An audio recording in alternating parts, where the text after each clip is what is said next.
Hey, good afternoon, Oneonta. These are your announcements for Wednesday, May 20th.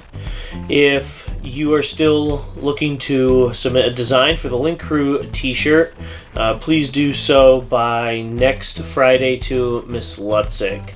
I'll put the details for those design submissions on the screen.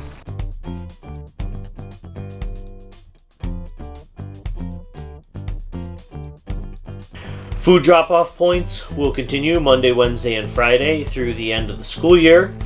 And as more details become available for those, if we change locations or times, we'll let you know here. No cooking video for you today, but hopefully with this nice weather, I'll be doing some more grilling. I'll definitely be outside cooking. If you want to see something else, let us know. Take it easy, Oneonta.